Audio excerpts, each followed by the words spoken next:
Assalamualaikum warahmatullahi wabarakatuh. Salam sejahtera bagi kita semua.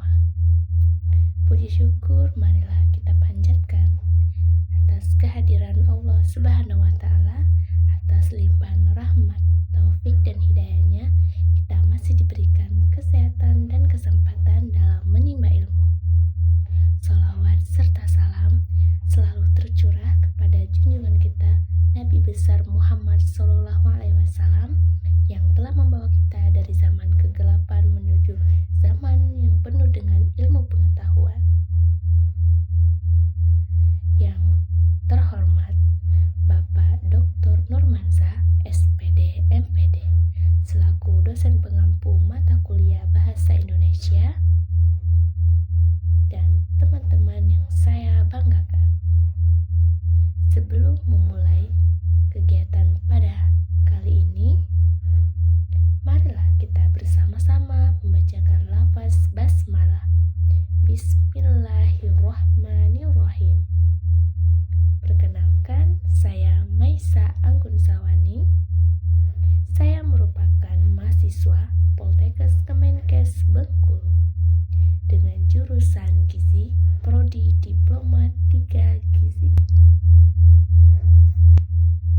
Baiklah, pada kesempatan kali ini saya akan menyampaikan materi dengan judul Vitamin dan Mineral Pahlawan Tak Terlihat Dalam Tubuh Kita. Sebelum kita masuk ke pembahasan, saya akan membuka dengan pantun. Pergi ke pasar beli jeruk manis, dapat bonus tomat 2.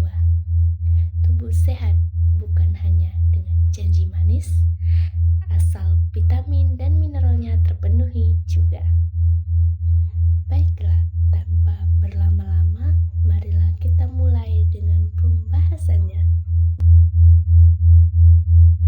Vitamin dan mineral pahlawan tak terlihat dalam tubuh kita.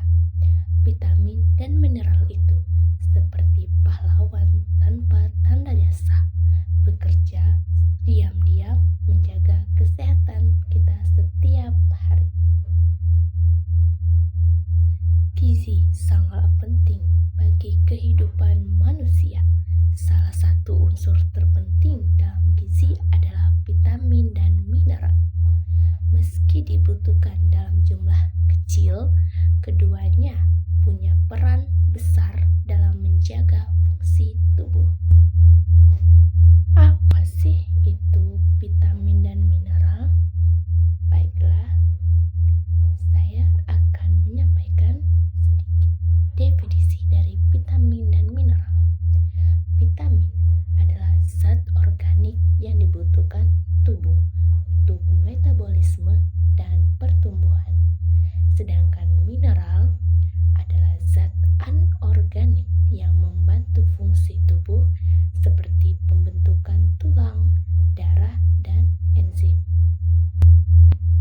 Baiklah, di sini ada klasifikasi vitamin. Yang pertama ada vitamin larut lemak, dan yang kedua ada vitamin larut air. Apa sih perbedaan kedua ini? Ayo kita cari tahu. Yang pertama, vitamin larut lemak seperti vitamin A, D, E, dan K, atau kita kenal dengan sebutan vitamin AD. Vitamin larut lemak disimpan dalam jaringan tubuh. Yang kedua, vitamin larut air seperti vitamin B kompleks dan C. Vitamin larut air tidak dapat disimpan dengan lama, harus dikonsumsi rutin. Selain ada klasifikasi, fungsi vitamin juga ada sih dalam tubuh kita. Apa ya? Ini dia. Vitamin A menjaga kesehatan mata dan kulit. Vitamin C meningkatkan daya tahan tubuh. Vitamin D membantu penyerapan kalsium untuk tulang. Vitamin E antioksidan melindungi sel dari kerusakan, dan vitamin K membantu pembekuan darah.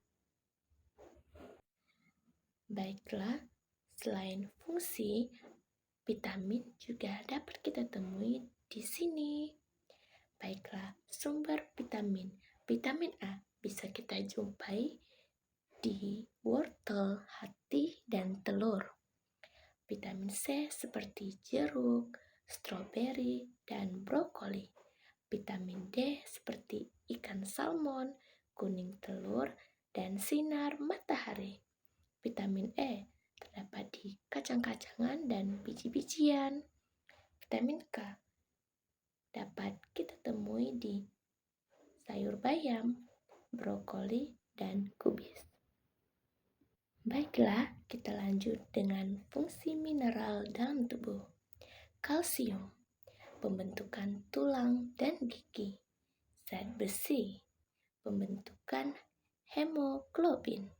Kalium, mengatur tekanan darah. Magnesium, membantu kerja otot dan saraf.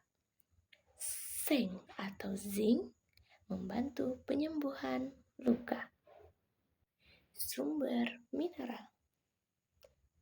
Kalsium terdapat pada susu, keju, dan yogurt.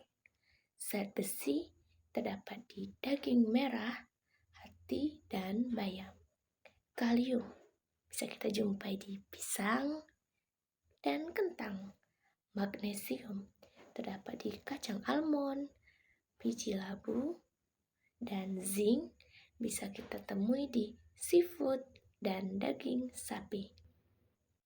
Selain fungsi dan sumbernya, ada pula dampak kekurangan dan kelebihan dari vitamin dan mineral. Baiklah, ini dia dampak kekurangan vitamin.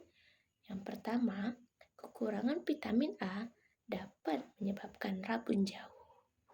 Kekurangan vitamin C dapat menyebabkan sariawan, gusi berdarah. Kekurangan vitamin D mendapatkan tulang rapuh atau rakitis. Dan kekurangan vitamin B bisa menyebabkan anemia dan mudah lelah. Dampak kekurangan vitamin mineral yaitu kekurangan kalsium akan menyebabkan osteoporosis. Kekurangan zat besi bisa menyebabkan anemia. Kekurangan kalium dapat menyebabkan kram otot dan lemah. Kekurangan magnesium dapat menyebabkan gangguan jantung.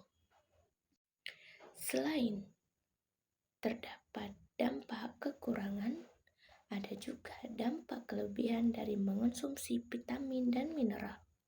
Apa sih dampak kelebihannya? Konsumsi berlebihan juga berbahaya. Kelebihan vitamin A dapat menyebabkan keracunan hati. Berbahaya ya.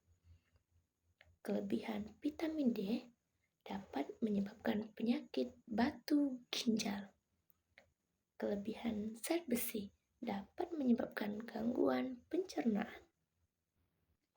Baiklah, dari adanya definisi, klasifikasi, sumbernya, dampak kekurangan dan dampak kelebihan, di sini saya akan memberikan sedikit tips atau beberapa tips untuk memenuhi kebutuhan harian, seperti makan makanan bergizi seimbang, variasikan sayur, buah, protein, dan susu.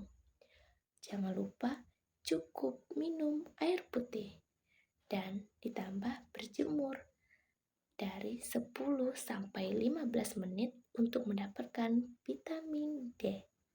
Dan hindari konsumsi suplemen tanpa anjuran dokter. Sehat bukan kebetulan, tapi hasil dari pilihan-pilihan makanan yang penuh gizi dan kesadaran diri. Ingat, tubuh kita tidak bisa bekerja tanpa bantuan para pahlawan kecil, seperti vitamin dan mineral. Alhamdulillahirobbil alamin. Segala puji bagi Allah Subhanahu wa Ta'ala yang telah memberikan kemudahan dan kelancaran sehingga saya bisa menyampaikan materi ini dengan baik. Demikianlah penyampaian materi tentang vitamin dan mineral. Pahlawan tak terlihat dalam tubuh kita. Saya mengucapkan terima kasih yang sebesar-besarnya kepada Bapak Nurmanzah atas bimbingan dan arahannya, serta terima kasih kepada teman-teman yang telah menyimak video ini sampai dengan akhir. Saya memohon maaf jika terdapat kata-kata yang kurang berkenan. Kepada Allah saya mohon ampun. Sebelum saya akhiri, izinkan saya menutup dengan sebuah pantun. Biru laut seperti kolam, ikan paus pandai menyelam. Dari lubuk hati yang paling dalam, saya tutup presentasi dengan salam. Wabillahi taufiq wal hidayah, waridho wal inayah. Wassalamualaikum warahmatullahi wabarakatuh. Bye-bye. Sampai berjumpa.